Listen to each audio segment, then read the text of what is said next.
texto ha sido muy mal interpretado, un texto que ha sido objeto de mucha discordia, mucha disputa entre el pueblo de Dios. Hemos visto varias explicaciones.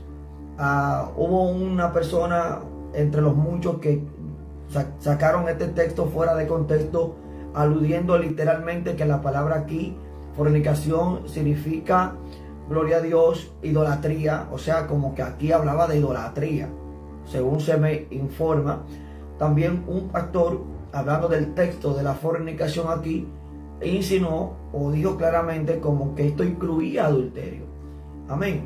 Y vamos entonces, en base a eso y a otras explicaciones más que se vienen dando de hace mucho, vamos a hacer y a tratar, ¿verdad?, de declarar lo que la Biblia realmente dice, entendiendo primero esto, que un principio de la exégesis y la hermenéutica, según José Martínez en su libro Hermenéutica, él dice que la Biblia es su propio intérprete. Seth Hod, que es un erudito el cual José Martínez cita en su libro, dice que es pertinente que llamemos la Biblia como testigo de ella misma. Esto se puede hacer, gloria a Dios. Entonces, vamos a leer el texto para entrar en contexto. Número 1, el texto está en Mateo capítulo 5, verso 32. Vamos a leer el verso 31, la cual dice: en el nombre del Padre, del Hijo y del Espíritu Santo. Amén. El texto dice: también fue dicho, cualquiera que repudie a su mujer, dele carta de divorcio. Escuche bien. Pero yo os digo que el que repudia a su mujer, a no ser por causa de fornicación, anote las palabras, a no ser por causa de fornicación, hace que ella adultere. ¿Sí? Y el que se casa con la repudiada comete adulterio. En esta breve y sencilla explicación vamos a poner de relieve la palabra fornicación y lo que significa dentro de su contexto. Cuando nosotros indagamos en el texto bíblico, hay algo que tenemos que entender en cuenta, y es el contexto gramatical de la palabra. La palabra exégesis, que propiamente es una palabra griega que significa en primer lugar extraer, ¿verdad? Extraer el significado de la palabra en su contexto y luego hacer una explicación, ¿ok? Y vamos a entender lo que dijo Gallardo Max en su libro Hermenéutica Bíblica. Entre el texto y el intérprete hay vacíos gramaticales, vacíos históricos, vacíos culturales, entre otras índoles. Y tenemos nosotros, hermanos, que saber aplicar, rellenar estos vacíos, ¿verdad?, que están en medio del intérprete y el texto, para cuando nosotros tengamos en cuenta estos vacíos, entonces tener más en claro lo que el autor estaba tratando de decir. No solamente a aquellos de aquellos tiempos, sino también a nosotros que hoy leemos la Biblia, que leemos la santa palabra de Dios. Mateo es un texto controversial. Este texto a causa de adulterio es sumamente controversial. Primero vamos a aclarar lo siguiente. El texto no dice a causa de adulterio. Pero usted dirá: maestro, pero usted puso en su perfil, en su portada, a causa de adulterio. Fíjense que tiene un signo de interrogación. El texto no dice a causa de adulterio, dice a causa de fornicación. Vamos a tener eso en cuenta. Número 2, vamos a tener en cuenta el significado de las palabras dentro de su contexto, porque va a ser muy importante para tener una correcta interpretación bíblica de la misma. Entonces, hermano, comenzamos. Primero, el apóstol Mateo inicia diciendo: cualquiera que repudie a su mujer, gloria a Dios, que dice: dele carta de divorcio. Algo que tenemos que tomar en cuenta aquí son las palabras griegas, hermano, que es muy importante. El Nuevo Testamento fue escrito, gloria a Dios, en griego koine, especialmente Mateo, a pesar de que hay algunas teorías que no concuerdan, pero no estamos aquí para hablar de eso.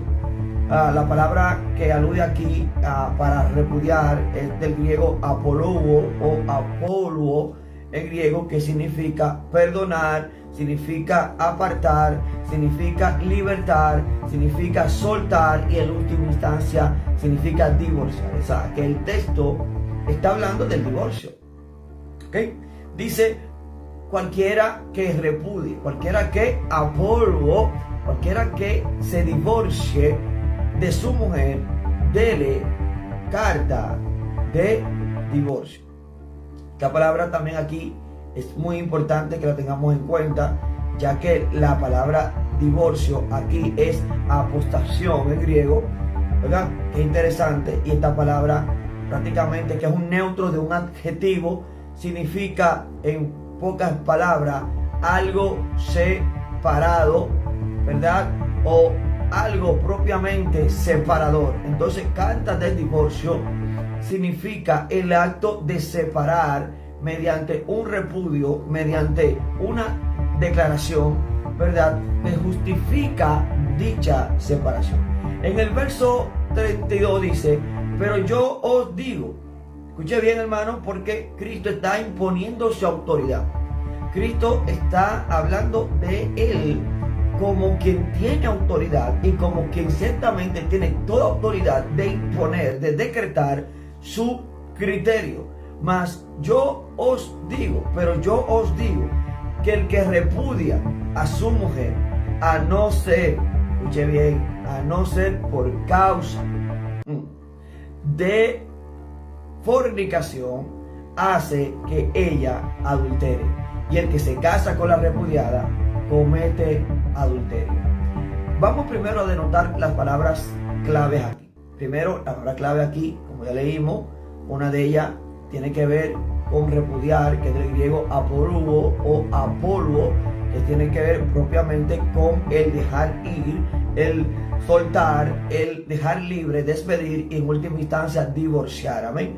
Y luego vamos a tomar en cuenta la palabra fornicación, que es la palabra clave aquí, ya que esta es la palabra que ha puesto a muchos creyentes a debatir entre ellos, ignorando su verdadero significado. La palabra fornicación es del griego porneia. Escuche bien, nunca se lo olvide esto. Porneia significa, número uno, prostitución. También significa, en un ámbito espiritual, idolatría. Pero también fornicación significa inmoralidad sexual, perversión sexual. Ojo con esto, esta es la palabra que debe de entenderse por fornicación, que es porneia. Dios bendiga a nuestra amada hermana Adriana Arroyo, anciana de nuestra congregación, al igual que la licenciada Dalia Torres. Amén. Dios bendiga a los que están conectando. Dios bendiga al hermano Mauro, gloria a Dios, la hermana Sandra, que te bendiga más, y la hermana Lisbeth Vargas, gloria a Dios. Entonces, vamos a comenzar por ahí. Fornicación es porneia y tiene varios significados. Pues significa de manera simbólica o de manera figurativa, vamos a decirlo así, significa idolatría, ¿ok? Pero de manera literal, guarda relación con dos términos. Uno es prostitución, pero la otra es inmoralidad sexual, perversión sexual. Y sobre esta última traducción o palabra es que vamos a explicar el significado del texto a la luz de su contexto. Gloria a Dios. Entonces, hermanos, ¿a qué se refiere Cristo? ¿Por qué Cristo está abordando el tema del divorcio, el tema de la fornicación y el tema del adulterio? Número uno, cuando leemos el contexto, porque el contexto es muy importante del texto, tenemos que entender que a Cristo se le está poniendo a prueba, ¿verdad? Se le está dando diferentes matices, diferentes preguntas. La mayoría de veces los fariseos, entre otros, están, hermanos, tratando de poner en Cristo una forma de que Él caiga, poner a Cristo a prueba para que Él, de alguna manera u otra, contradiga o a Moisés, contradiga al pueblo, y que el pueblo entonces no reconozca lo que Cristo había dicho claramente de lo que sobre Él recaía, que era el Hijo de Dios y era el testigo de toda verdad. En Mateo capítulo 5, ¿verdad? Gloria a Dios. Y más en Mateo 19, porque en Mateo 19 es que los fariseos lo ponen a prueba. Pero aquí Cristo deja en claro algo. Dijo que cualquiera que se repude de su mujer, a no ser por causa de fornicación, hace que ella adultere. Vamos a dejar algo bien en claro. Hubo un pastor que dijo, no hablo del pastor que fue al programa de Stephanie, sino otro, que dijo que la palabra real ahí era adulterio. Ojo con esto, ojo con esto. Vamos a hacer una cuanta aclaración. La palabra adulterio es moijao en griego ahí, ¿ok? Y la palabra fornicación es porneia. Ahí tenemos nosotros, hermanos, dos palabras. Luego tenemos la palabra repudiar, que es del griego aporuo, gloria a Dios, que también es otra palabra. Lo primero que tenemos que tener en cuenta son las palabras, el contexto gramatical, según el método literal de interpretación. No nos podemos ir de una vez y que una interpretación alegórica. La interpretación alegórica que fue introducida a la iglesia a través de Agustín de Hipona en el siglo IV fue lo que hizo que la iglesia interpretara los textos bíblicos como ellos quisieran, causando así una violación del texto. ¿Ok? Escuchen bien. Vamos a poner esto en relieve. ¿Y por qué tenemos que decir que fornicación no incluye adulterio? Porque la mayoría de los diccionarios teológicos dicen que sí. Y aquí vamos a explicar por qué en este texto no incluye adulterio y cuando la palabra fornicación incluye adulterio. Y vamos a poner de relieve que el adulterio no es una razón válida para que la persona se vuelva a casar, ¿ok? No existe un recasamiento por adulterio postmatrimonial. O sea que cuando una persona está debidamente casada o está casada, gloria a Dios, o esa persona, ¿verdad?, se unió a una mujer y esa unión, ¿verdad?, fue reconocida por Dios y los hombres, que a eso es lo que nosotros le llamamos un matrimonio, ¿verdad? Y que luego el cónyuge le es infiel, esa infidelidad que no es más ni es menos que moijaos en griego, no es licencia para un recasamiento. Escuchen bien, hermano. Vamos a explicar cuándo es que fornicación incluye adulterio y cuándo no incluye adulterio. Así que tome papel y lápiz. Fornicación, ojo con esto, porque aquí que cae el asunto, haciéndole la aclaración a ese pastor, no incluye en Mateo 5:32 ni en Mateo 19, no incluye adulterio. Y que adulterio no es una licencia para un recasamiento. Un engaño postmatrimonial no se presta para que la persona se vuelva a casar. Y eso es lo que nosotros vamos hoy a explicar conforme a la Biblia y conforme a las leyes o a los principios o a las normas elementales que rigen la hermenéutica bíblica. ¿Por qué? Porque tenemos que recordar que la Biblia es interpretativa. Todo el que va a la Biblia tiene que ir, escuche bien, hermano, con la mente de interpretar lo que está leyendo. Voy a explicar primero que fornicación, cuando aparece sola, cuando la palabra fornicación por lo general y cuando aparece sin mencionar la palabra adulterio, incluye adulterio. Ojo con esto. Cuando la palabra fornicación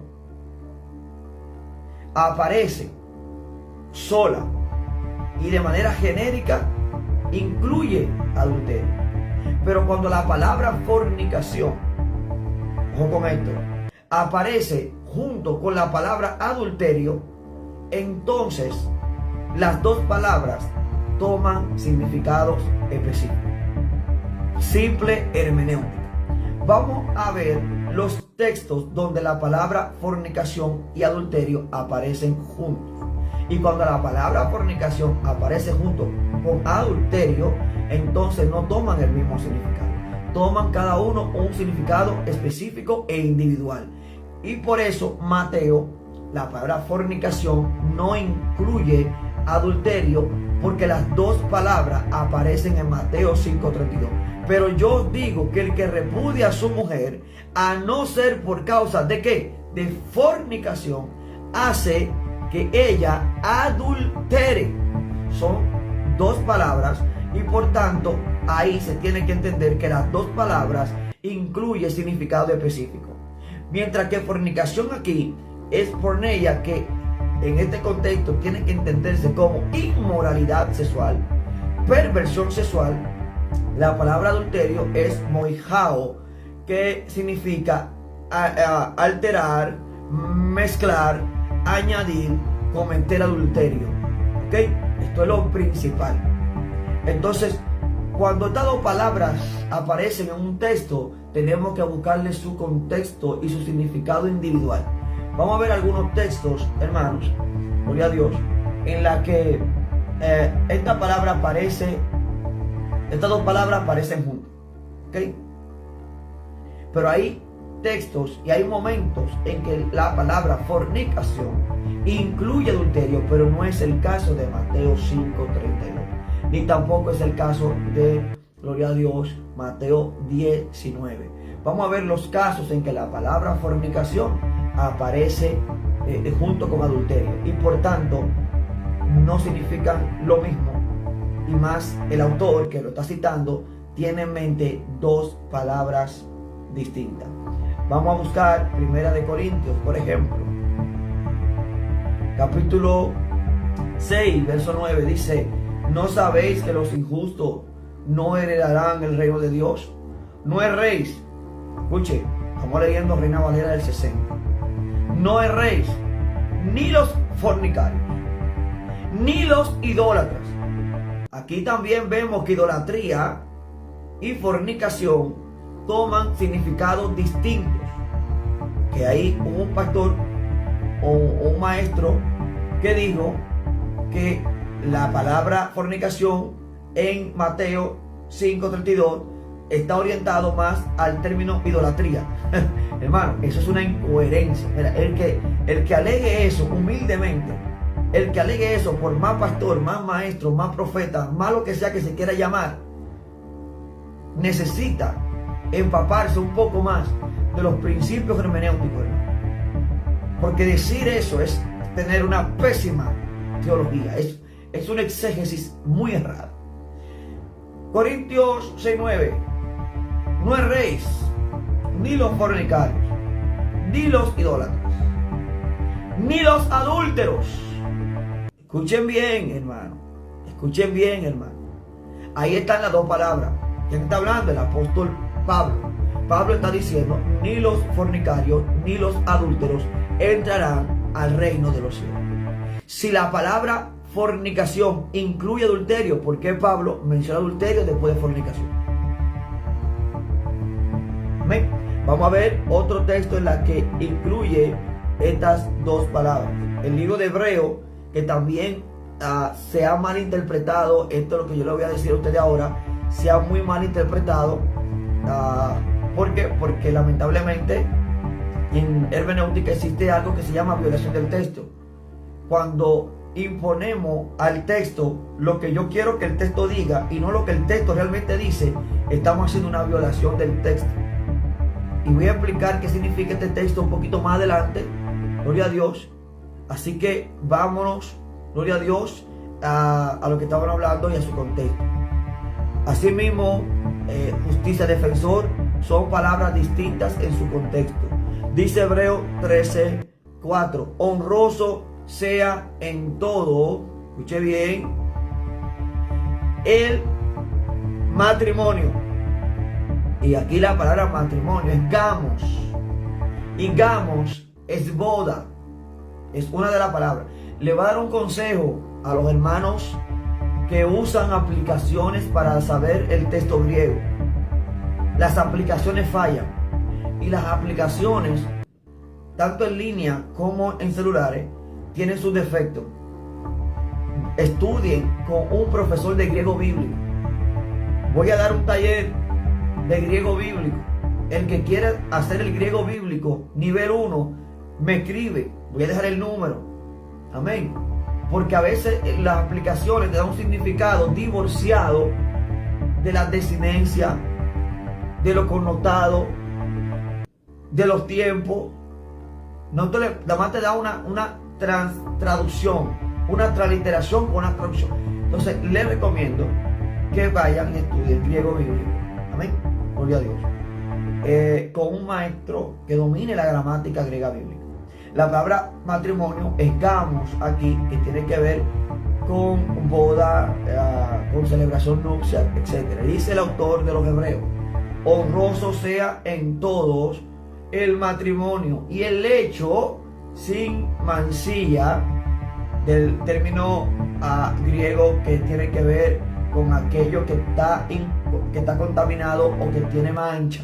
O sea que el lecho, gloria a Dios, que prácticamente tiene que ver con una palabra que implica lo que es el semen, lo que tiene que ver el esperma, lo que tiene que ver el acto de engendrar, el acto sexual, donde el autor de Hebreos dice que ese momento no puede ser marcado ni manchado, debe ser honroso. Y dice: pero a los fornicarios y a los adúlteros los juzgará Dios. ¿Qué significa esto? Y voy a explicar este texto ahorita, porque se ha interpretado este texto muy mal. Aquí también, igual que Corintios capítulo 6, verso 9, aquí aparece la palabra fornicación y adulterio juntos. El autor de los Hebreos. Si para el autor de los Hebreos fornicación incluyera adulterio, ¿por qué habla de adulterio después de mencionar fornicación? Obviamente el autor de los Hebreos está consciente que las dos palabras en este texto, en su contexto que escribió, tienen significados específicos. Amén. Esto es bien importante, hermano. Gloria a Dios. De manera que también cuando nosotros hablamos de Mateo, Mateo menciona las dos palabras.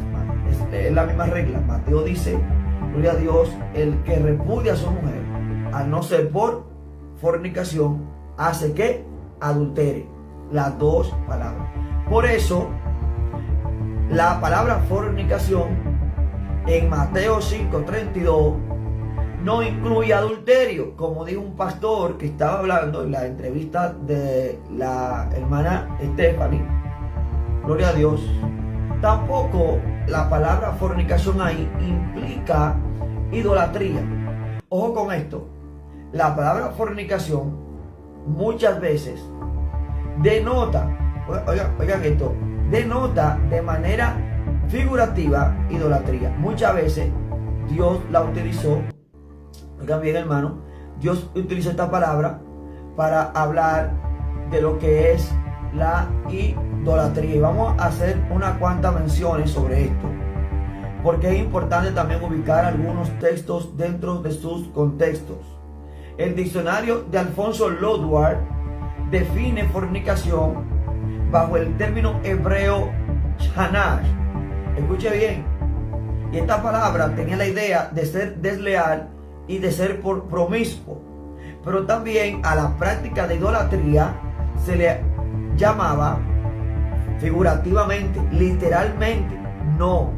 Figurativamente era un acto de idolatrar, pero literalmente siempre tenía que ver con promiscuidad, con deslealtad, especialmente con inmoralidad sexual. Cristo está hablando en Mateo 5 de inmoralidad, perversión sexual. ¿Ok? Y segundo, fornicación en Mateo 5:32 no es adulterio.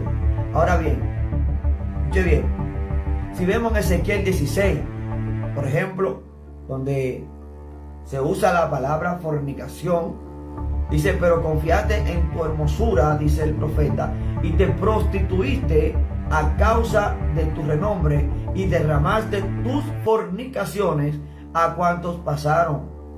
Suyas eras, y tomaste tus vestidos y te hiciste diversos lugares altos y fornicaste sobre ellos. Aquí el profeta está hablando de manera figurativa sobre la fornicación como idolatría. También nos vamos a Jeremías 3, donde en Jeremías 3, ¿verdad?, Dios le pide al pueblo que se arrepienta, utilizando también lo que es la palabra fornicación para hablar de la idolatría que el pueblo cometió. ¿Okay? Hay mucho más, gloria a Dios. La palabra fornicación viene acompañado de cultos idolátricos. Esto es muy importante. Por ejemplo, Éxodo 34:15, la cual dice: por tanto, no harás alianza con los moradores de aquella tierra, porque fornicarán en pos de sus dioses. Ahora bien, esto es de manera figurativa. De manera literal, la palabra fornicación significa, en el contexto de Mateo 5 por lo menos, y tomando en cuenta de que ahí está siendo una palabra que está incluida, o mejor dicho, que está a la par de la palabra adulterio, significa inmoralidad sexual, perversión sexual. Anote eso y nunca se le olvide. Ahora bien, escuche bien, ¿por qué hago la salvedad de que figurativamente fornicación significa figurativamente idolatría? Porque hubo un hermano que quiso insinuar de manera sagaz que la palabra que se refiere Mateo 5:32 a fornicación era con la connotación de idolatría. Y esa persona, y no solamente esa, hay muchos más que lo han mencionado, conozco bastantes personas que me han dicho lo mismo. Muchos de ellos dicen y resaltan la figura ¿de quién? De Esaú. ¿Por qué? Porque el texto en el libro de Hebreos le llama a Esaú fornicario. Y quiero que vayamos al libro de Hebreos. Gloria a Dios. Libro de Hebreos capítulo 12, verso 16. El texto dice: no sea que haya algún fornicario o profano como Esaú, que por una sola comida vendió su primogenitura. Escuché bien, hermano. Ahora bien, algunos hermanos, para poder inculcar el pensamiento de que la palabra fornicación en Mateo 5:32 tiene connotaciones y atisbos de idolatría, se van a este texto y dicen que aquí fornicación es equivalente a idolatría, y preguntan: ¿y cuándo fornicó? ¿Cuándo tomó Esaú mujeres y fue y las tomó y vivió con ellas? Hermano, la persona que diga y alegue esto está mostrando una ignorancia abismal y una falta de conocimiento bíblico. Vamos a ver dónde están los textos, la cual se le atribuye a Esaú que había tomado para sí mujeres. Escuchen bien. Dios bendiga a la hermana Lexi Julianis, nuestra oveja. Gloria a Dios. Hermano Ricardo García, Dios te bendiga mucho. Vamos a ver. Primero que nada, vamos a tener tres textos en contexto, que son Génesis 36:2. Voy a dar los otros textos mientras vaya explicando. Gloria a Dios. Vamos a ver, gloria a Dios. Amén. Justicia Defensor dice que vio un video de un pastor que mencionó a Esaú y dijo que fue que él violó el pacto. Vamos a ver, gloria a Dios, que realmente Esaú había fornicado en el sentido de que fue un inmoral sexual, y lo vamos a ver. Pero vamos a mencionar lo que los mismos judíos pensaban de Esaú.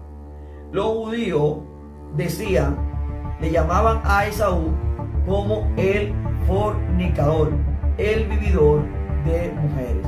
Así las referencias de los rabinos, de los sabios, calificaba a Esaú. Ahora, cuando nosotros vamos a Génesis 36, verso 2, cuando dice, gloria a Dios, y me gustaría que lo leamos para que vean, hermano, gloria a Dios,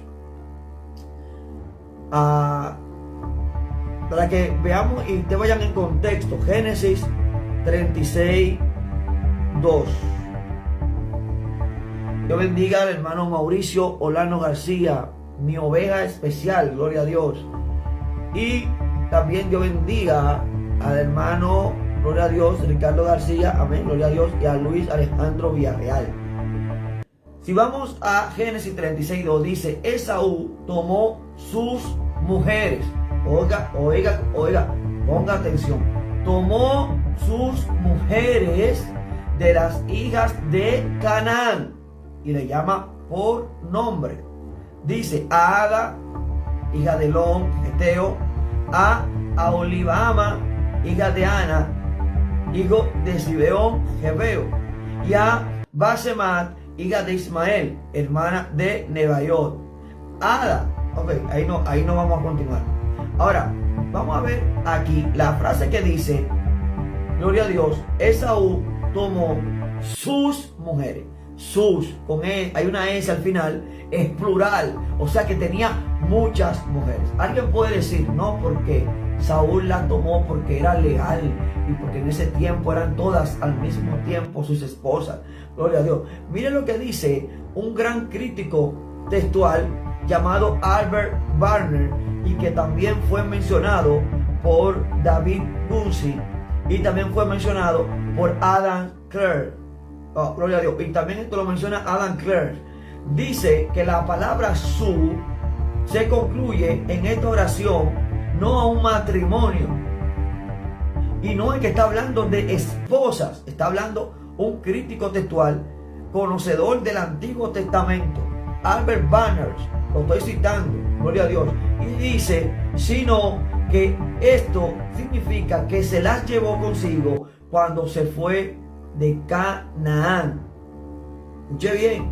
Por lo tanto, la oración, después de ser interrumpida por los detalles intermedios, se resume prácticamente en que Esaú tomó no lícitamente estas mujeres.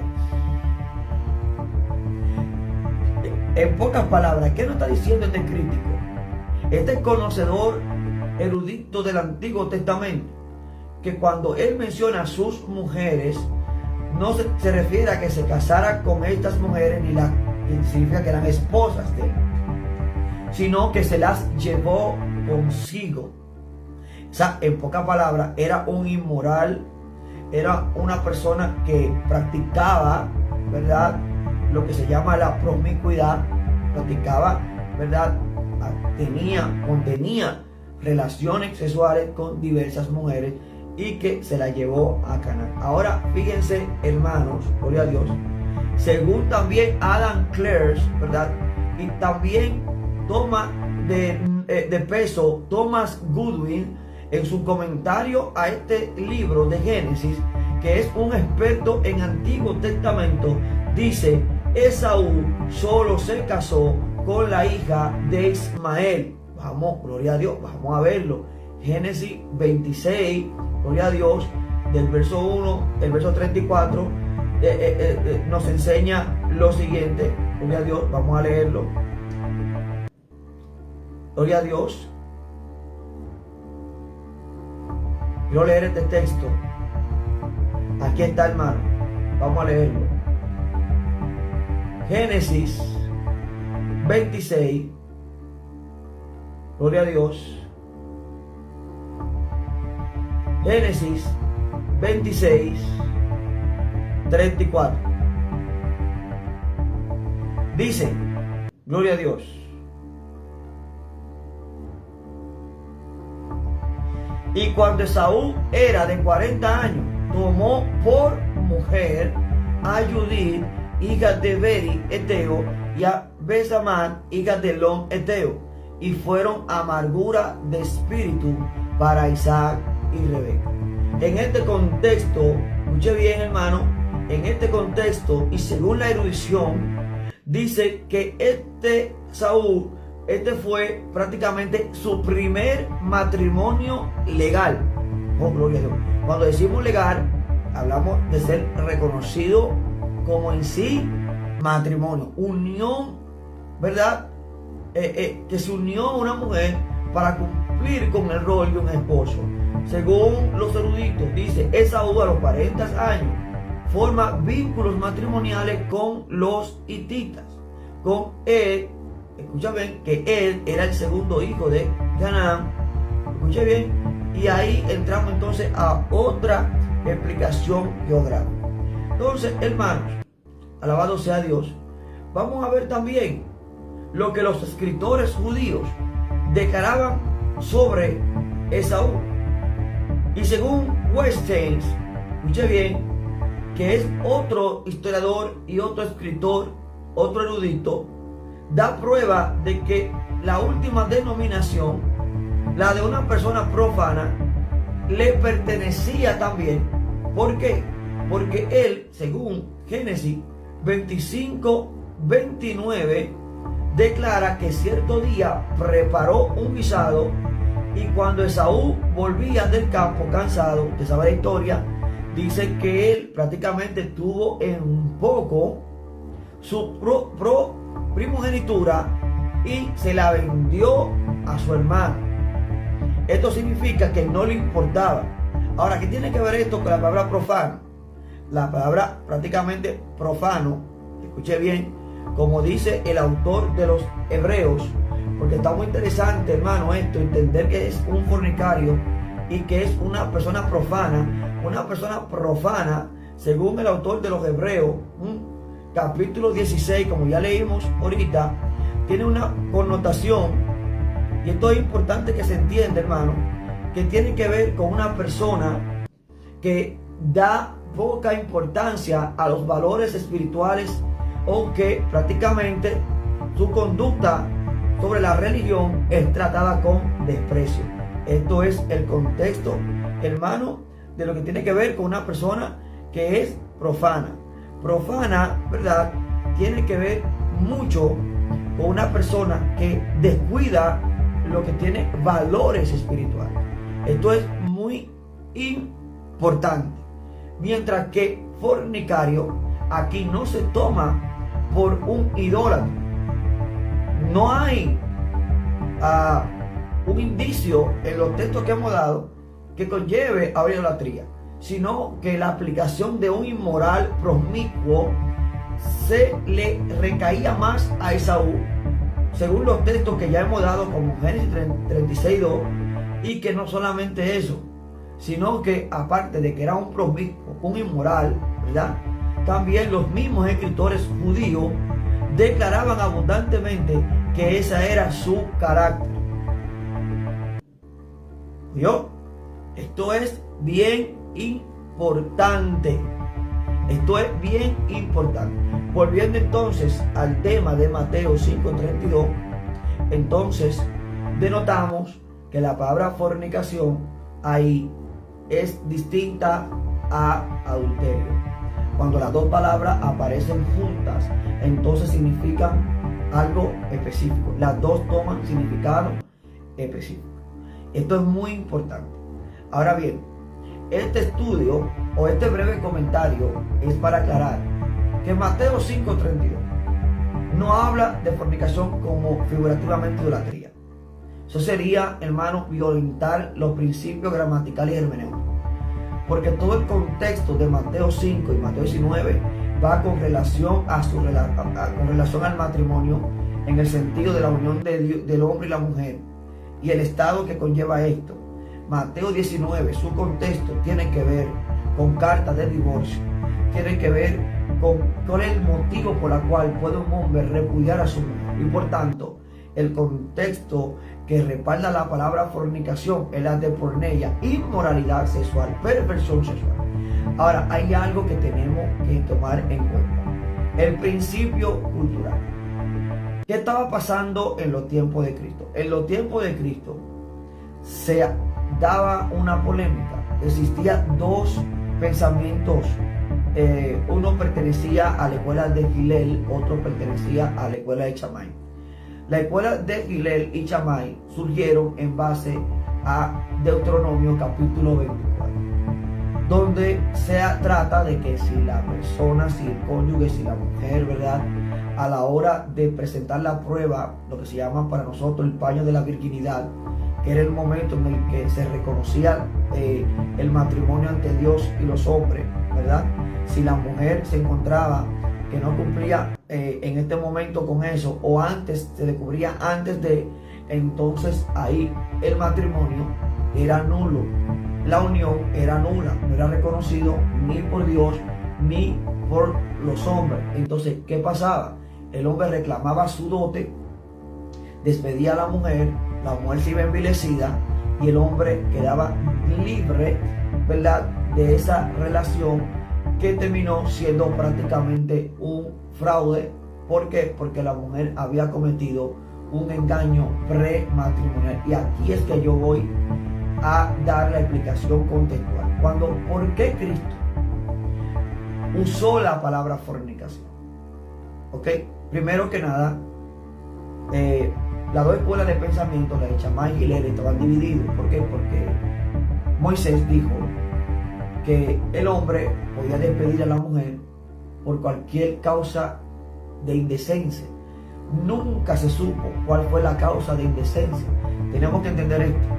O sea, no hay una escuela de pensamiento, no un rabino, nadie que pueda decir qué tenía en mente Moisés con cualquier cosa indecente. Y a raíz de esta palabra surgen las dos escuelas de pensamiento llamados uno era de la parte de Hillel y el otro era de la parte de Shammai.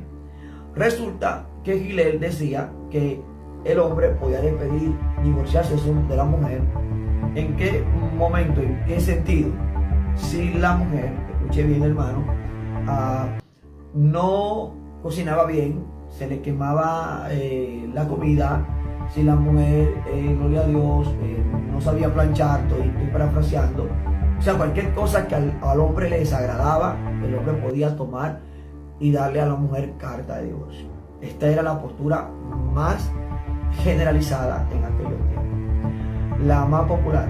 Luego está la más conservadora, que era la escuela de Shammai. Shammai sostuvo el siguiente pensamiento, y ojo, porque aquí es donde se confunden mucha gente. La escuela de Shammai decía que la única forma en que un hombre podía, en esos tiempos, un judío, despedir, divorciarse de la mujer, darle carta de divorcio, era por si había adulterio. Ojo con esto. La escuela de Shammai decía que la única forma que el hombre judío podía despedir a su mujer era por causa de adulterio. Pero si nos fijamos, Cristo no mencionó adulterio. Cristo usó la palabra fornicación. Gloria a Dios. Cristo utilizó la palabra fornicación. Es lo primero.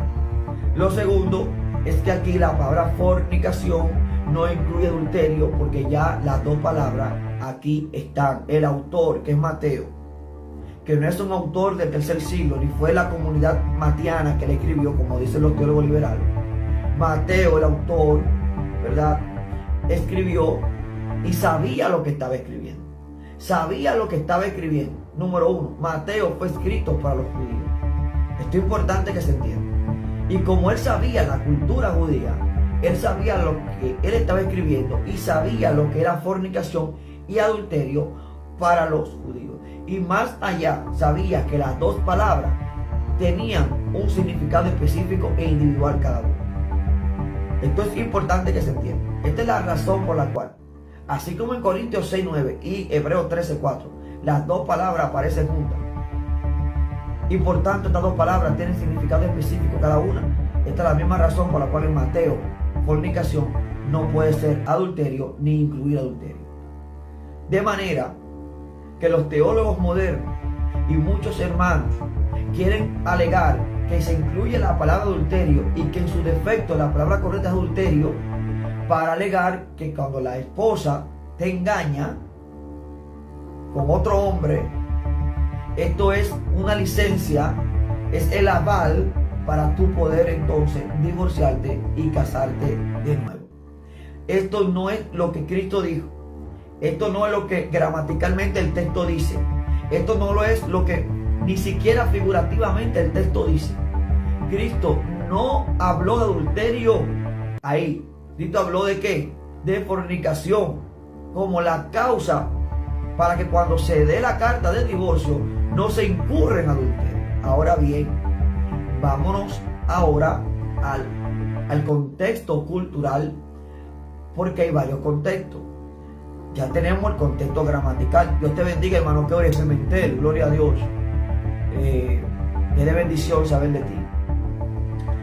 Primero que nada, la palabra fornicación, cuando no incluye adulterio, toma el significado de inmoralidad sexual. Cristo y el autor de Mateo sabe muy bien lo que implicaba una boda judía. Y yo le voy a decir a ustedes lo que implica una boda judía. Una boda judía contaba de varios pasos, pero específicamente voy a mencionar los 3 pasos primordiales que aún Cristo, en su relación con la iglesia, está haciendo estos mismos pasos. Para que usted sepa, y lo vamos a ver. Primero, cuando el hombre, ¿verdad?, se casaba, tenemos que entender que el casamiento no era un acto de amor únicamente, ¿no?, como hoy. El casamiento era planeado por los padres. ¿Okay? Era el hombre, el papá, quien le buscaba marido. Los judíos decían, ojo con esto, que el varón no podía pasar de los 20 años sin formar una familia. Y mayormente las mujeres se casaban de edad de 13 y 14 años para arriba. Con esa presión social que estamos nosotros tratando.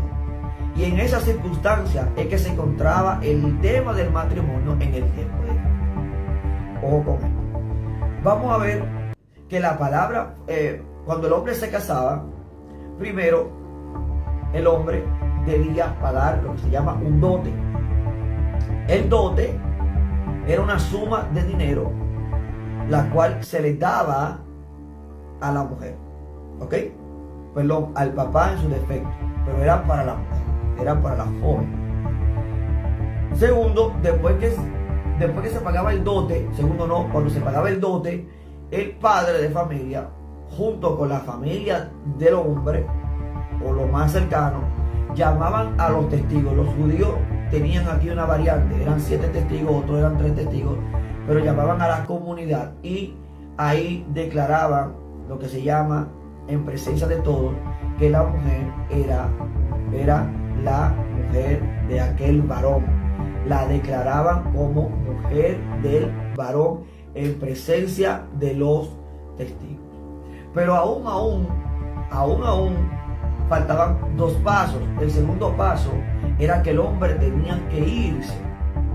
Esto yo lo explico, esto que yo estoy hablando está en un libro, gloria a Dios, que se llama Hasta que la muerte nos separe. Es un libro que yo lo he presentado varias veces, que dice el contexto real del matrimonio judío. Bien, el segundo paso es el desposorio. ¿Qué es el desposorio? El desposorio era cuando la pareja estaba separada, por lo menos en ese contexto, 1 año. Por lo menos. Podía variar el tiempo, pero normalmente en el momento de Cristo era 1 año. ¿Qué hacía el varón? Le hacía un patrimonio a la mujer. Porque patrimonio son los servicios o los bienes que la mujer le heredaba a través de legalizar. Cuando digo legalizar, no me refiero al contexto moderno, sino cuando reconocían ante Dios y los hombres ese matrimonio. Ya la mujer tenía prácticamente un patrimonio asegurado.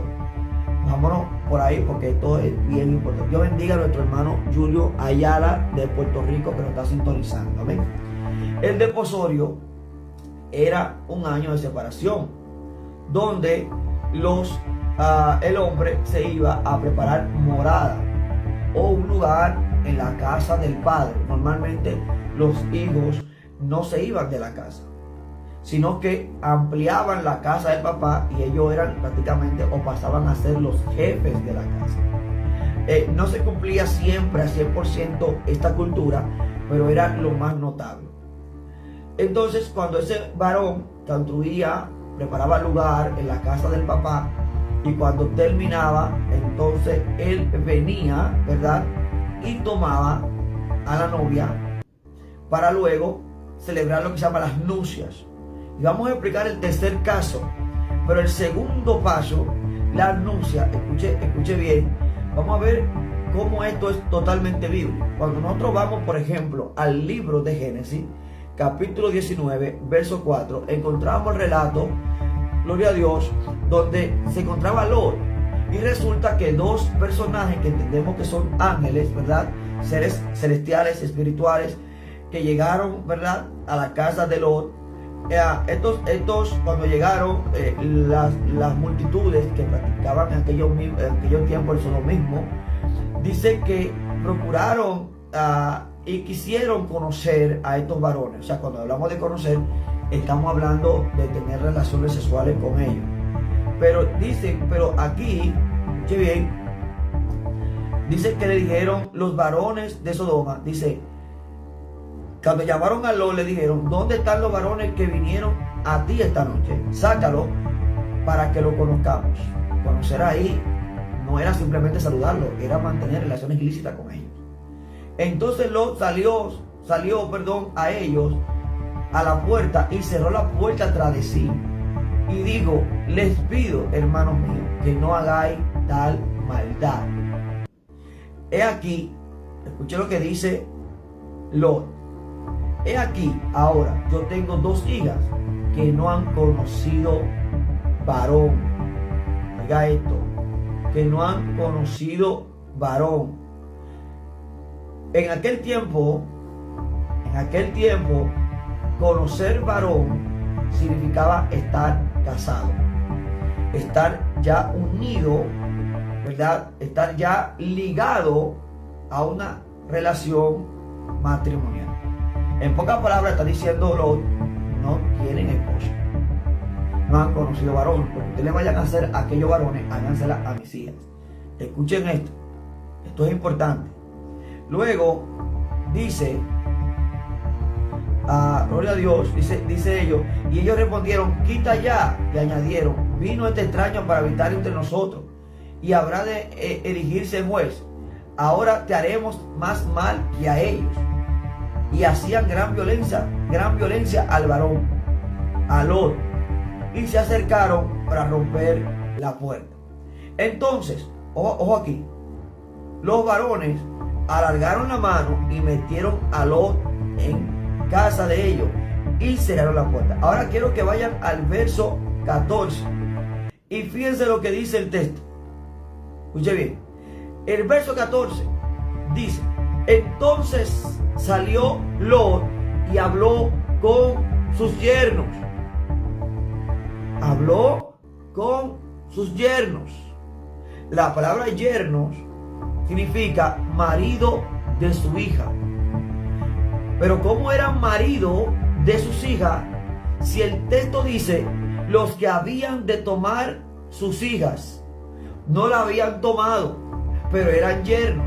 Esto es una antigua costumbre del desposorio, que antes de tomarla, antes de conocerla, ya se practicaba lo que se llamaba un tipo de desposorio, ¿verdad?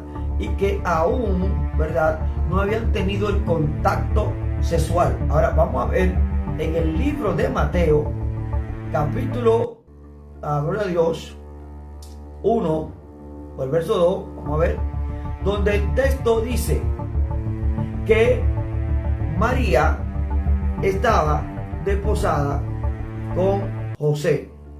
En el libro de Mateo lo encontramos, Mateo 1:18. Usted lo puede buscar, hermano. Esto es a la luz de la Biblia. Mateo 1:18 dice, el nacimiento de Jesucristo fue así, estando desposada, escuche bien, hermano, María, su madre, con José, dice que estaba, ¿qué?, desposada. La palabra desposada es casada, o recién casado, o casado. Ojo con esto es bien importante, porque si no entendemos esta palabra, no la vamos a entender nunca. La palabra desposada aquí, estando desposada, es una palabra que significa estando o casado, recién casado, gloria a Dios. Y vamos a ver, hermano, qué importante es conocer el texto en su contexto. Dice prácticamente que el nacimiento de Cristo involucraba que María estaba desposada. Pero la palabra aquí que utiliza en el texto griego, ¿okay?, es comprometerse en matrimonio. Significa nesteuo. Ojo con esto, nesteuo. Esto es importante, hermano. Nesteuo es una palabra que significa comprometerse en matrimonio. Vamos a ver también que culturalmente este texto, esta palabra de desposorio, hablaba de la condición del hombre con la mujer.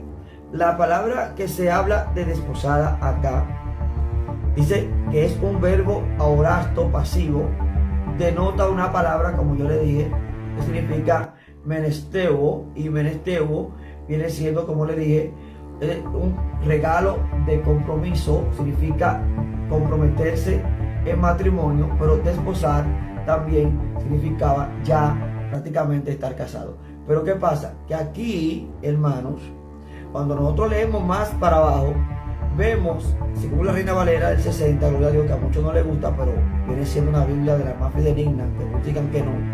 Vamos a traer un estudio sobre esto, gloria a Dios.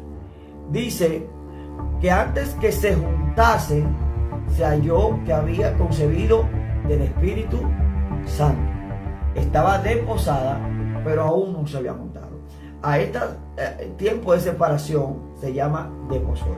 Ok, ahora, es en este tiempo de desposorio, era cuando se valía o dependía si la relación iba a pasar a ser simplemente un compromiso, a ser un matrimonio reconocido tanto por Dios y por los hombres. El tercer paso era cuando el novio volvía, ya el novio tenía la casa, ya el novio tenía el lugar para entrar a la novia, ya tenía prácticamente, se puede decir así, un patrimonio, ¿okay?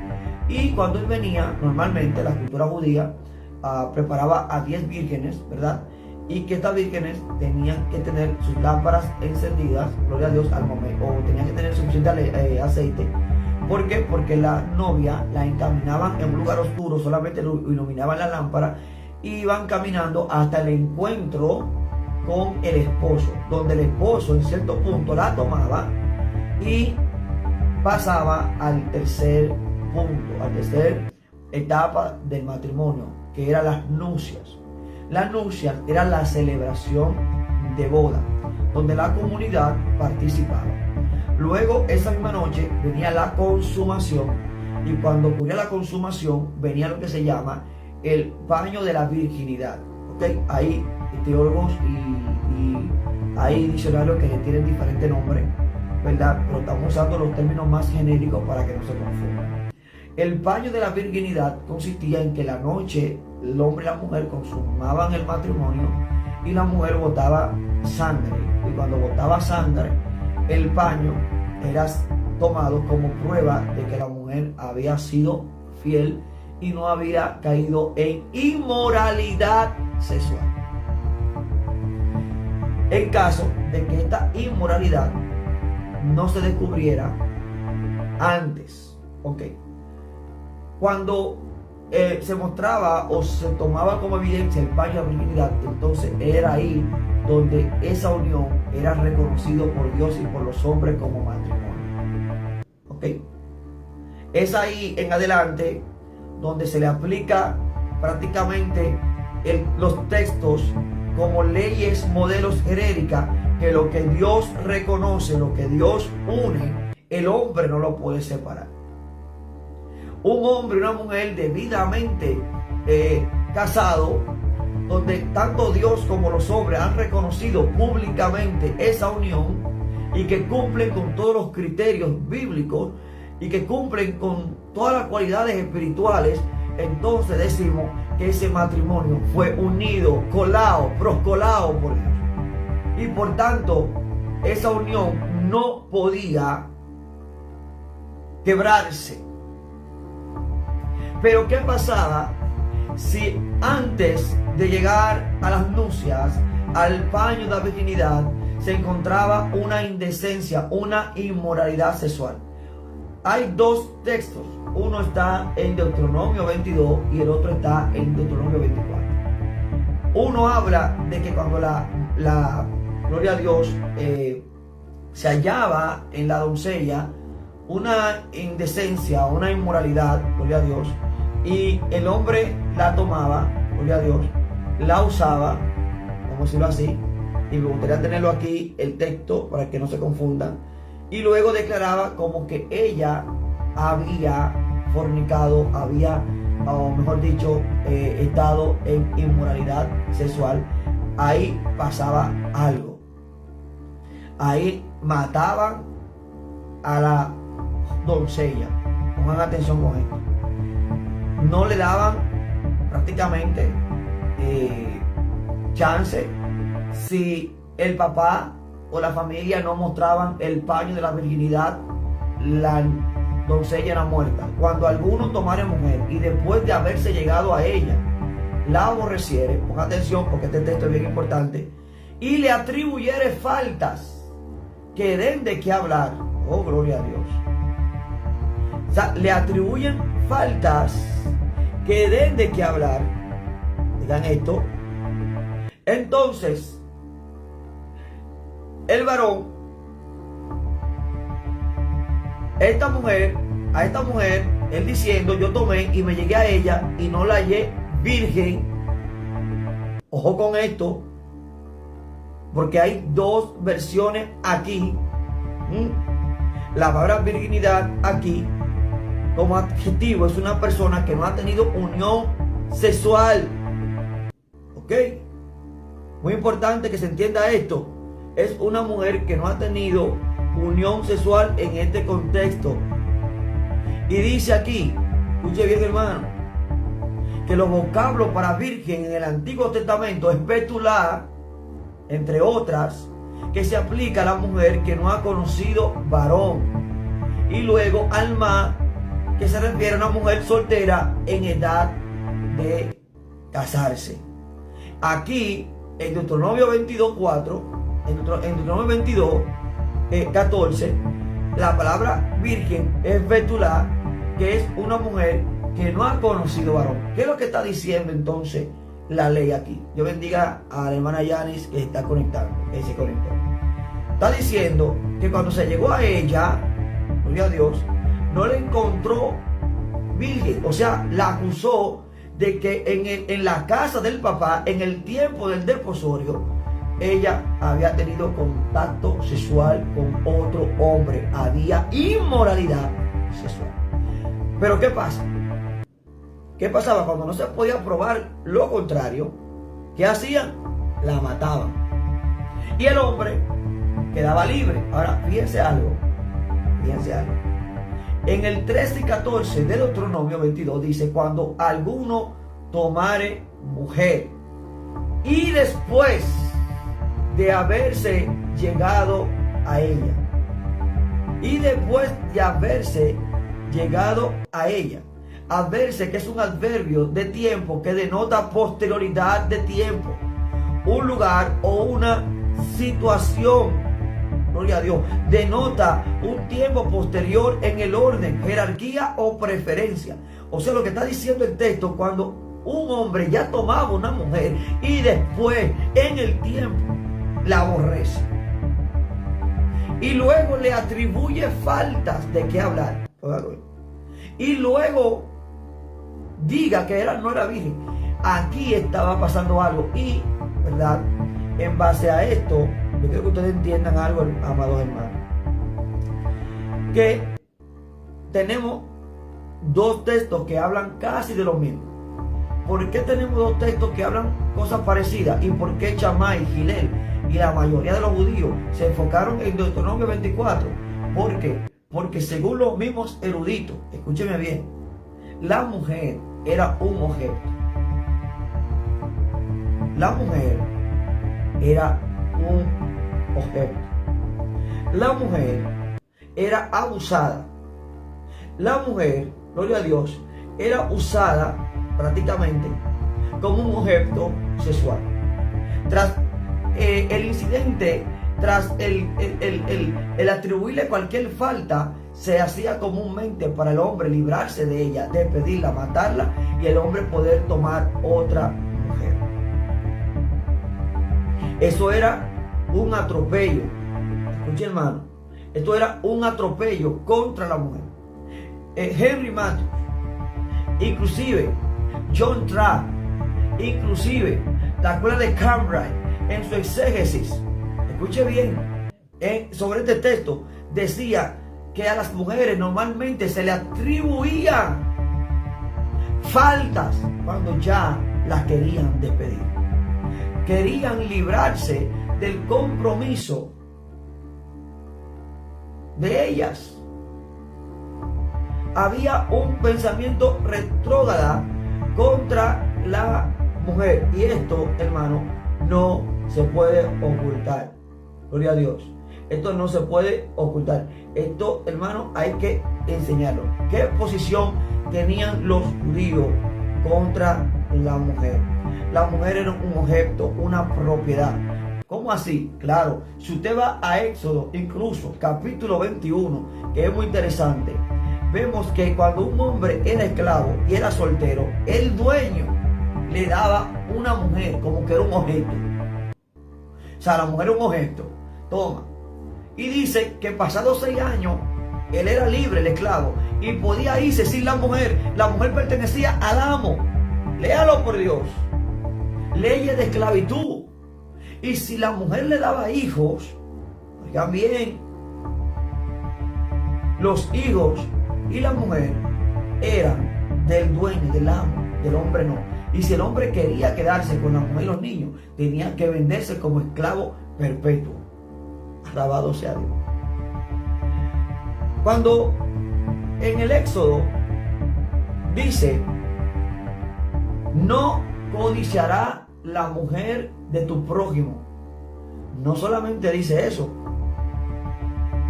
Oiga bien. No solamente dice eso.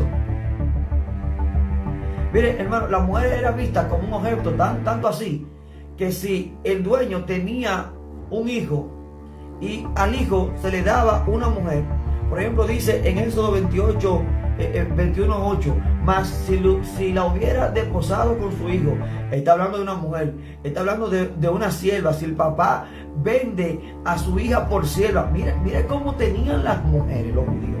Cuando alguno vendiere a su hija por sierva, Éxodo 21:6, 7,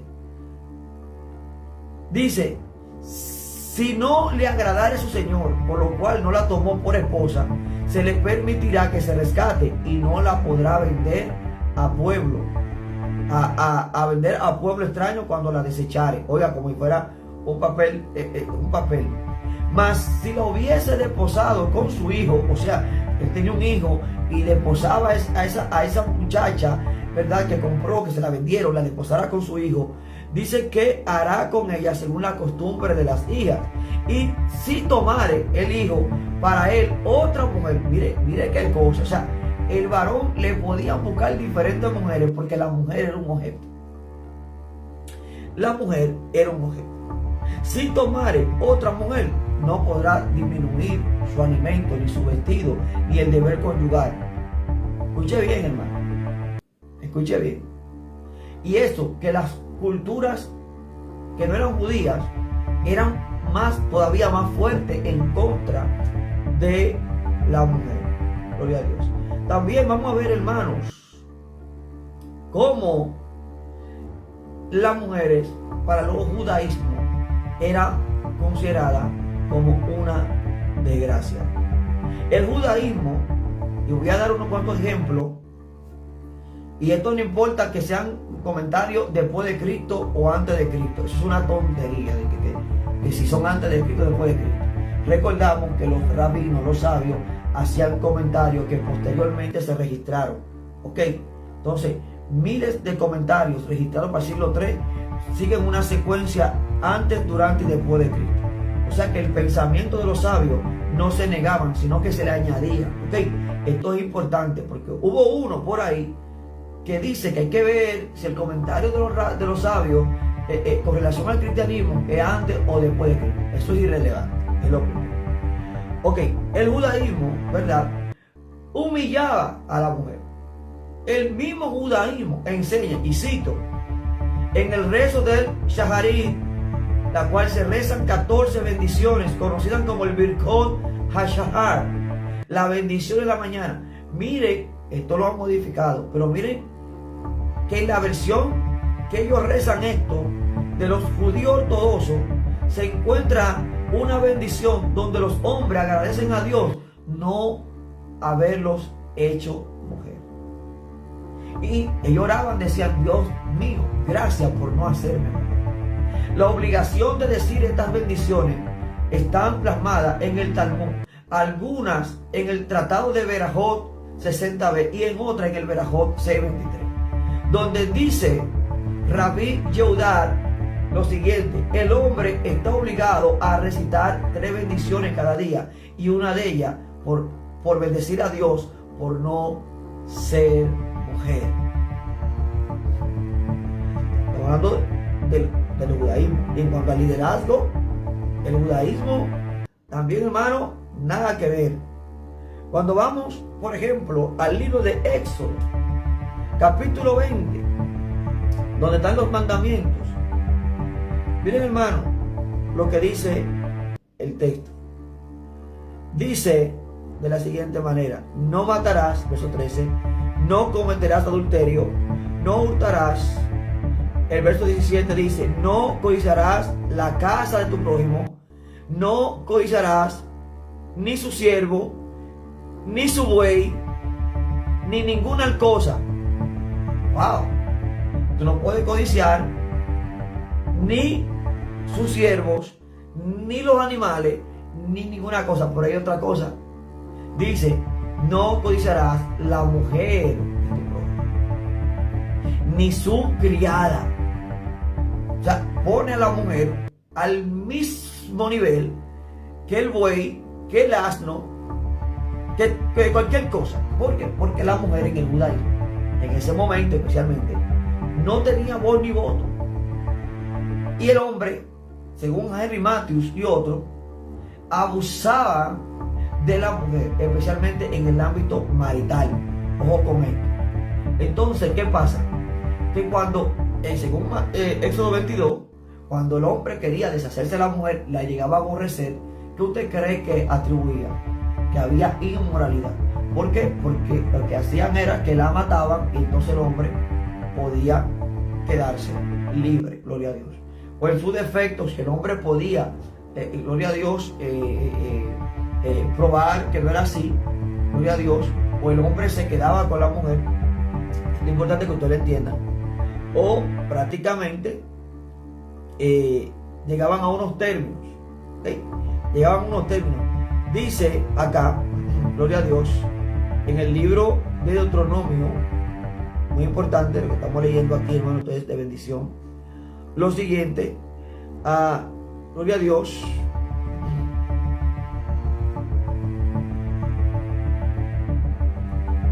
Dice que cuando la mujer, cuando se le encontraba, gloria a Dios, cuando se encontraba algún defecto en la mujer, cuando se le encontraba a la mujer, gloria a Dios, alguna falta, tendría que probarse esta falta.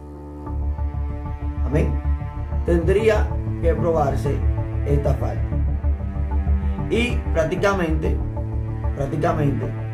tendría que probarse a través de el paño, gloria a Dios, el paño de la virginidad.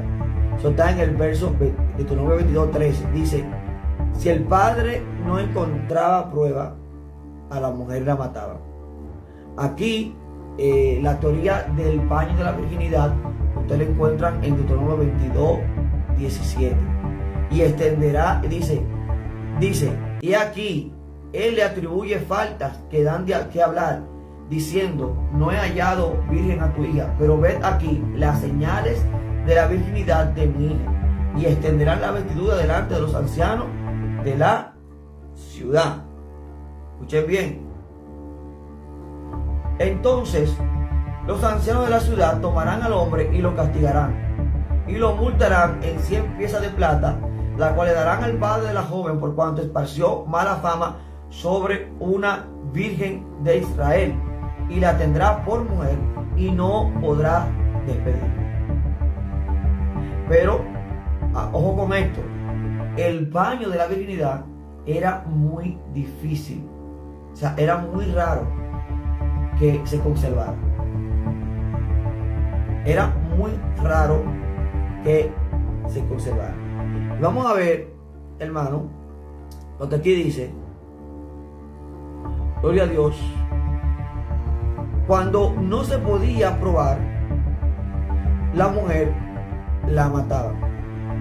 O si se resultara ser verdad que no se halló virginal la joven, entonces la sacarán a la puerta de la casa de su padre y la apedrearán los hombres de la ciudad y morirá.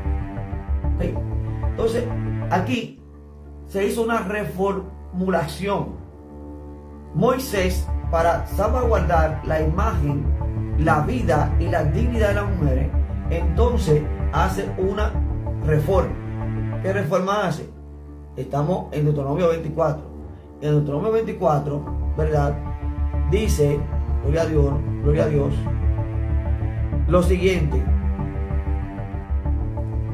24, verso 1. Cuando alguno tomare mujer, fíjese que comienza con el mismo texto. Se llama texto paralelo. Deuteronomio 22, 13 dice cuando alguno tomare mujer. Y Deuteronomio 24, verso 1 dice cuando alguno tomare mujer. O sea que aquí se está hablando de una reforma. Está iniciando, está transcribiendo nuevamente una ley para guardar de los caprichos del hombre, porque era común que el hombre la aborreciera o por cualquier cosa la quería despedir, y la mujer terminaba maldecida, aborrecida, gloria a Dios, en su peor caso muerta, ¿verdad? Haciendo que el hombre de una manera u otra quede libre para él entonces conseguir hacer o tener libertad de seguir deshaciendo y deshaciendo. Ok, aquí en Deuteronomio 24 dice que ocurría algo distinto, sino que cuando encontrara o si no le agradare por haber hallado en ella alguna cosa indecente, le escribirá carta de divorcio, la entregará en su mano y la despedirá a su casa, y salida de su casa podrá ir a casarse con otro hombre. Oiga bien, hermano. Si el hombre encontraba en ella falta, lo que en Deuteronomio 22 dice que no la encontró virgen, igual que aquí, en vez de matarla, dice, gloria a Dios, en Deuteronomio 24 ya no la mataban, sino que la despedían. ¿Por qué? Porque no podían acusar de adulterio a una doncella. O sea, porque para adulterar tenía que estar casado. Y este es el contexto de que mucha gente no entiende. Adulterio es tener una relación extramarital con un tercero estando casado. Dos personas casadas y uno de los dos tiene una relación amorosa o íntima con un tercero que no es su esposo. Eso es adulterio. Fornicación, entonces, en Mateo 5, 32, es una relación prematrimonial, es un engaño prematrimonial. Y cuando Cristo ahí en Mateo 5:32 dice, a no ser por fornicación, se está yendo a ese contexto. Está hablando de las faltas inmorales, perversiones sexuales en el desposorio. Por tanto, ahí no está dando Cristo licencia para un recasamiento, para un divorcio postmatrimonial. No es adulterio y no es la causa para que el hombre pueda casarse con otra mujer. Ahora, alguno dirá, ¿y cómo usted comprueba en el tiempo de Cristo de que los hombres le buscaban atributos y que las mujeres eran abusadas y le atribuían falta y que al hombre lo dejaban libre? Bueno, vámonos al libro de Juan, gloria a Dios. ¿Dónde? Donde usted sabe, la mujer adúltera, capítulo 8. Y ahí encontramos, hermano, donde en este texto encontramos una mujer que la sorprendieron en el pleno acto de adulterio. Dice Juan 8:3. Entonces los escribas y los fariseos le trajeron una mujer sorprendida en adulterio. Y pone, escuche bien, aquí no dice sorprendida en fornicación, dice sorprendida en adulterio. Espero que pongan atención porque aquí las palabras son importantes. Hay uno por ahí que no le gusta que uno mencione el contexto hebreo y griego, pero lamentablemente lo que tenemos nosotros en la mano es una traducción, tenemos una versión. La Biblia se escribió, el Nuevo Testamento por lo menos, en griego koine, y cuando se hace una traducción del griego a otro idioma, hay muchas palabras que pierden su esencia, y por tanto tenemos que ubicar antes que todo el texto en su contexto gramatical. Tenemos que ver la palabra en el idioma que se escribió para determinar el pensamiento del autor o el objetivo o lo que trataba el autor de decirnos a nosotros. Y luego de tener claro el significado de la palabra en su idioma original, o por lo menos en el dialecto que se escribió, entonces venimos a la traducción y hacemos lo que se llama un hermeneuo, una interpretación conforme a nuestras versiones. Ahora fíjense algo, Juan capítulo 8, ¿verdad?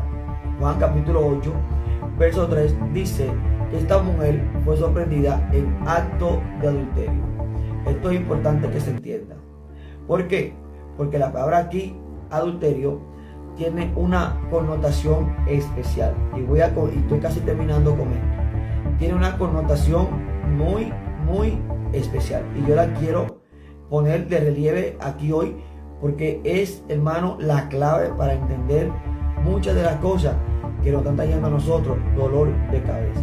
En el verso 3, Juan 8:3, dice que esta mujer estaba en adulterio. La palabra adulterio es moigeia, que significa alteración, mezcla, adulterar algo. ¿Cómo se adultera algo? Cuando usted agarra y mezcla una cosa con otra. Usted está adulterando. Usted, por ejemplo, usted agarra la leche, ¿verdad? Y le agrega agua, usted está adulterando la leche. ¿Por qué? Porque le está agregando un componente, un líquido, un químico que no estaba dentro de lo que es la leche. ¿Okay? Entonces aquí no usa el autor la palabra fornicación, aquí usa la palabra adulterio. ¿Por qué? Porque el adulterio se pagaba con, hermano, escuché bien, se pagaba con la muerte. Ojo con esto. Por eso es que Moisés hace la reforma en Deuteronomio 24, porque una doncella que se encontraba en ella inmoralidad sexual antes de las nupcias no se podía declarar como adúltera, y por tanto la pena de muerte no le correspondía. La maldecían, la envilecían, la despedían. No encontraba quizá otro hombre que se casaba con ella. Según el diccionario hispano, según también Alfonso Lodward, el diccionario Nelson y el diccionario Holman, que es muy bueno, citan y dicen que la mayoría de las mujeres que la envilecían, que la despedían para su casa, dice que cuando iban a su casa, los padres no la podían, muchos de ellos, mantener. Muchas de ellas terminaban en un estado caótico pidiendo en la calle, y muchas de ellas terminaban en la prostitución para poder subsistir. Creo que eso, la muerte, era, en un sentido, estoy hablando, era tan mejor que eso, en un sentido estoy hablando. ¿Por qué? Porque el resultado de estas mujeres, a menos que alguien la tomara, a menos que alguien se hiciera el loco y la tomara y se casara con ella, esta mujer, el honor aún de la familia, había perdido. Y dice que entonces, dice que los escribas y los fariseos le trajeron una mujer sorprendida, y poniéndola en medio le dijeron: maestro, esta mujer ha sido sorprendida en un acto de adulterio. Pongan atención, fue, hermano, traída y fue descubierta en un acto de adulterio. Y la ley, escuche bien, nos mandó Moisés a matar a tales mujeres. Vean, qué interesante está esto. A matar a tales mujeres. Y le preguntan a Cristo: ¿y tú qué dices? ¿Y tú qué dices, Señor? Número uno, vemos el maltrato de la mujer. Vemos cómo el hombre lo dejaban libre a expensa de la muerte de la mujer. En Levítico capítulo 20, verso 10 dice: si un hombre cometiera adulterio con la mujer de su prójimo, esto es adulterio, porque esa mujer tiene ya un marido. Y si el hombre comete adulterio con esa mujer que ya tiene otro hombre, el adúltero y la adúltera, los dos morirán. Ahora en Juan 8, ¿dónde está el varón? Adulteró sola. La sorprendieron a ella sola. Obviamente ahí vemos cómo los judíos tenían, ¿verdad? Como prácticamente una especie de anillo. El hombre lo dejamos ahí y la mujer que la mate. ¿Por qué? Porque las mujeres eran vistas como un objeto, mayormente como un objeto sexual. Entonces Moisés salvaguardó a la mujer de los caprichos de los hombres, de atribuirle faltas a las mujeres, y muchas veces eran mentiras, porque cuando era verdad le aplicaban lo que se llama la pena de muerte por adulterio, y esto era algo que no se aplicaba. Por eso también hubo una reforma.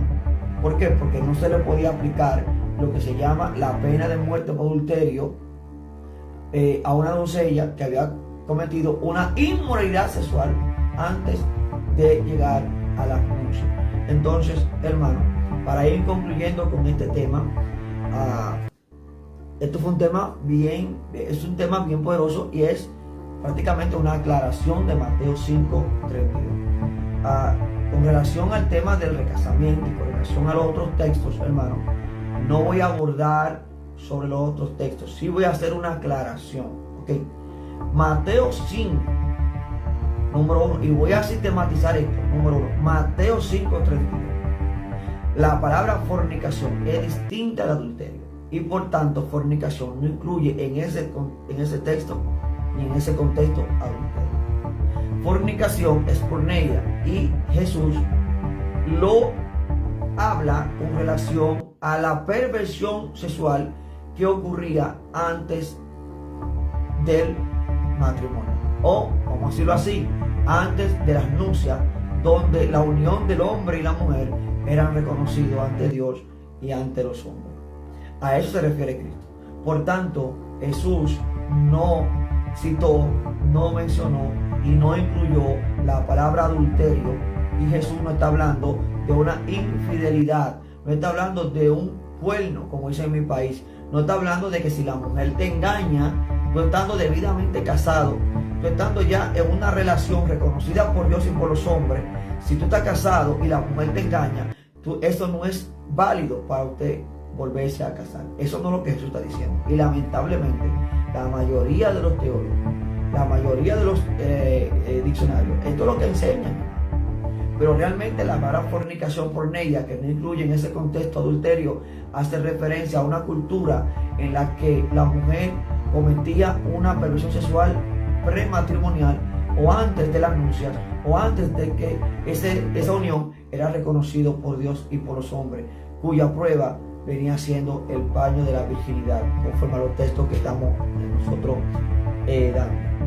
Por ahí anda una noticia, y voy a terminar con esa noticia, lo voy a dar de último, porque también quiero centralizar este estudio de Mateo 5 con relación también a la palabra figurativa de fornicación. No es cierto que fornicación ahí esté connotado con la palabra idolatría. Ahí no hay idolatría por ningún lado, hermano. No quieran imponer, justificar cosas que el texto no dice. Es ilógico.